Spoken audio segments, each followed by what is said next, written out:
Hi, this is Pat Duckworth, the hot woman with cool solution and the author of the #1 international best-selling book, Hot Women Rock: How to Discover Your Midlife Entrepreneurial Mojo. And to celebrate the release of the audiobook, I'm talking to the co-authors who shared their amazing entrepreneurial stories with me for the book. And today I am talking to Pamela Thompson. And Pamela is a coach, a certified life and business coach. She's a keynote speaker, a facilitator, and an international consultant. Pamela's had a diverse background. She's had experience as a nurse, a university professor, a project manager, and a consultant. Not only that, she's done those things in different countries as well, in North America, Asia, Africa, Latin America, and Central and Eastern Europe. We're not going to have enough time to talk about all of this. Pam's created 2 successful management consulting businesses since the early 1990s, and she's currently president of Creative Life Coaching. She's the author of the #1 best-selling book, Learning to Dance with Life, a guide for high-achieving women. Well, I think you're going to agree this is a high-achieving woman. Hi, Pamela. How are you doing today? I'm very well. Thank you, Pat, for that lovely introduction. It's just wonderful to be talking with you. I'm loving having these conversations, inviting people into my kitchen for a chat. I hope that our viewers are sitting there with a cuppa, or if it's that time of day, perhaps they've got a glass of wine. I don't know. So I know right at the beginning of the book, of your story in the book, you say that you got your entrepreneurial spirit probably from your father. And I just wonder, you know, with everything that you've done, when do you think your entrepreneurial mojo started to kick in? That's a great question, Pat. I would say probably when I was about 40. And I'd been thinking about starting up my own consulting business. And then because my husband at the time was an international consultant, I felt that I had to stay home for a while the kids were young to provide some roots for them and still pursue my career. So anyway, it was about age 40, and I was at a conference, or actually it was at a training on project management in the government environment. I was working for the federal government in Canada at that point. And what happened is the fellow who was teaching the course noticed I had facilitation skills. And so anyway, he sort of asked me where I'd learned them. And I told him a little bit about my background. And I said I had therapeutic group and family therapy skills, but I hadn't been trained in facilitating, other groups. And he said, well, I had a natural ability. And he said he was part of a management consulting group and he'd like to talk to me. So anyway, the long and the short is within 6 months after that conference or workshop, on a handshake, I joined this management consulting group, and he was the research and development guy. So I worked with them for 6 months, totally on a contractual basis. When they had a job, we didn't even hardly have anything on paper. We didn't have anything on paper. It's like we had this understanding. And then, so I worked with him for 6 months, learned a lot of process skills, did consultations across Canada, and learned a lot of stuff from he and his 2 colleagues. And then about 6 months in, he had a philosophical split with the other 2 partners. And so he asked me to join him in his new business, and I said I needed to think on it, decided to do my own thing, and the rest is history. So I started up my own company then, and ended up having a very successful first management consulting business in Ottawa for about 10 and a half years. So that's how it started. It's like I needed that carrot to lure me away from a real job. But once it was offered to me, I'm like, okay, I'm in. I'm going to do that. And it's carried on developing since then. So bring us up a bit more up to date with what happened next and how it's developed for you. Well, I really wanted to work internationally. That's something that I wanted to do for years. I remember visiting a friend of mine, our family visiting when I was maybe 4 years of age. This woman my dad knew for years. And she didn't have any kids, and she used to travel extensively. And we were at her place, and I remember marveling at all these beautiful treasures she had from all over the world, and her showing us slides of her recent trips. And I was thinking, wow, I want to go all over the world, So part of that is personally, by age 30, I traveled all around the world. So that's a piece of it. But I always knew that I wanted to do that.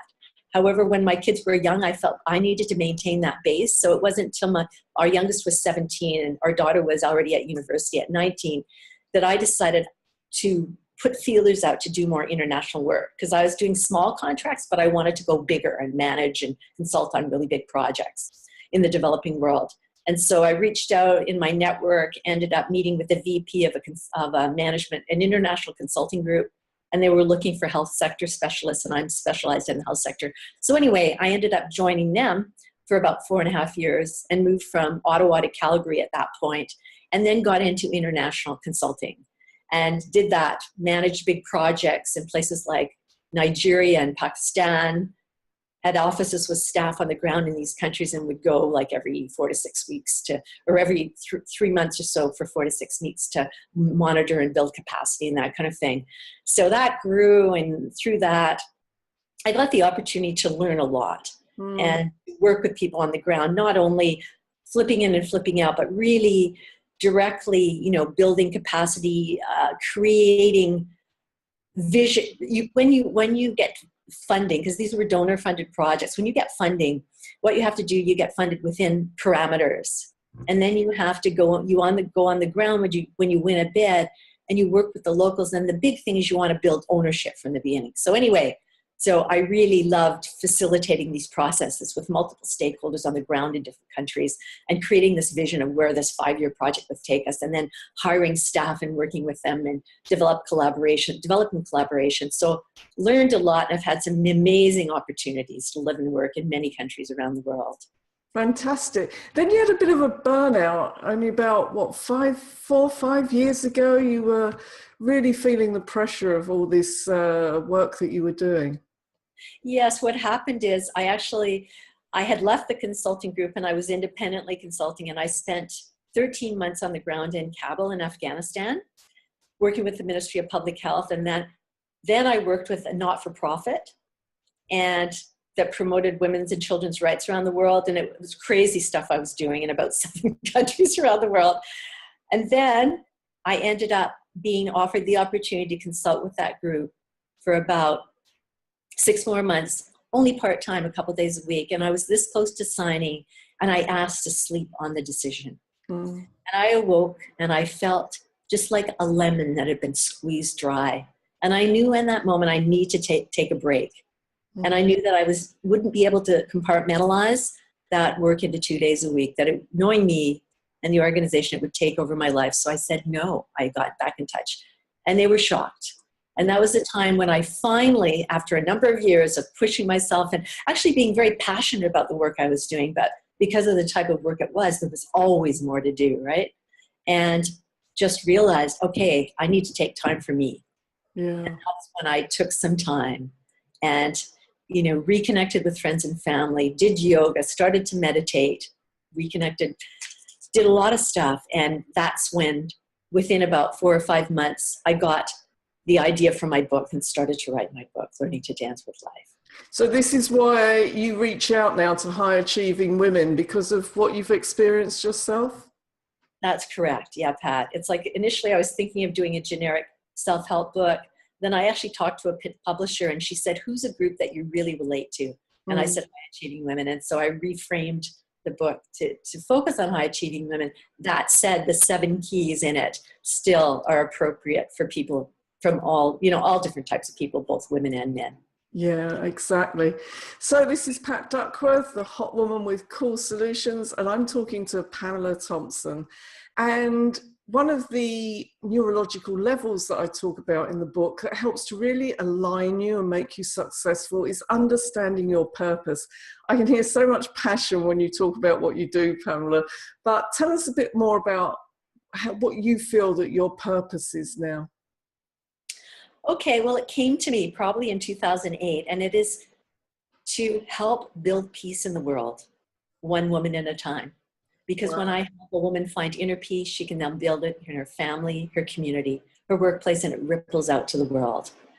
And that's really it, and that's what I feel. However, it's very hard to market that as an entrepreneur. I'm marketing inner peace, right? So I market it, and I work with that through different modalities and ways, but that is really my mission and my purpose. It's huge, but it's such a great purpose. Thank you. How are you translating that then into what you do? How does that help to align you with everything that you're doing in your business? Okay, that's an excellent question. One of the things I know to be true is that if I work all the time and I'm constantly doing, I can't have inner peace. Mm-hmm. So part of what I do is I have to start with me, and that's what I teach women to do, because if they're constantly having their schedules jam-packed and running around, they often are giving to everybody else and put themselves at the bottom of the list. So it translates into starting with yourself and giving to yourself. So many high achieving women give more than receive and do more than be. So those are concepts that I deal with. And then I just think so many women are going to relate to that, you know, this whole thing of giving, and then just wondering what it's all about, you know, where's it leading them? Yeah, so I give them tools. Like it starts with me. I give them tools that I've learned, you know, body scanning, help them get in touch with their bodies, learn to use their bodies to make decisions rather than the logical left brain only in the pros and cons list, because our bodies always know the truth. Yeah. That's the start. Yeah, fantastic. You know, I've just come back from a visit to Japan, and when you visit Japan, you tend to visit a lot of temples, but also at this time of year, a lot of beautiful autumn color in the temple gardens. And I found it an amazing couple of weeks, just getting back in touch with nature and the beauty and the peace that's in those places. And I've come back thinking, right, I've got to change a lot of the things I'm doing. That is so really amazing that you noticed that, because one of the things that I teach is mindfulness walking meditation, and part of it involves walking in nature. And rather than mulling about what you have to do tomorrow or what happened today, you really try to stay in the present moment and notice, you know, the wind on your cheek, the beauty that surrounds you, the visual beauty, the sound of the birds or whatever, right? Because when you're in nature, it is just so calming.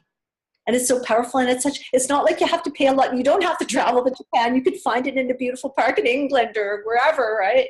But we lose track when we're so busy. Even when we do often walk, we're talking to somebody or we're thinking. So we're not really taking in all the abundance and beauty around us.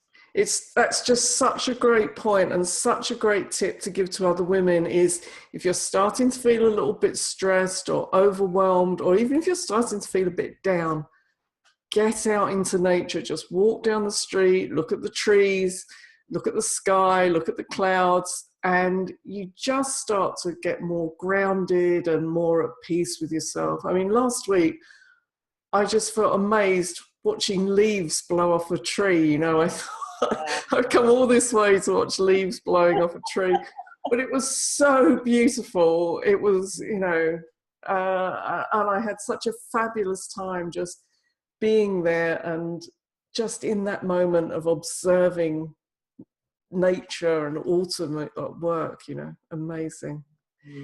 Thank you so much. That's a great tip, Pamela. So if anybody watching wants to find out more about what you do or to contact you, what links can they follow to follow you? Well, my website is www.creativelivingcommunity.com. It's a long one. Creative, just like it sounds, CREATIVE, living, LIVING, community, COMMUNITY.com. And they can feel free to email me if they want more information or to touch base at pam@creativelivingcommunity.com. And give us the name of your book again. It's called Learning to Dance with Life, a guide for high achieving women. And it's on Amazon. Excellent. Thank you so much, Pam. It's been great talking to you. And I know that women watching will have got a lot from this. And thank you for being part of the Hot Women Rock project. Thank you so much, Pat. I've so enjoyed the opportunity to be part of all this process. You've done a wonderful job, and it's been a truly amazing experience for me. So Thank you so much. And now the book's available as a Kindle, as the paperback, and now you can even have it read to you in the audiobook. So no excuse for not finding out all about these amazing women and their stories. So keep watching and hearing more about how these women have discovered their entrepreneurial mojo. Till next time, thank you.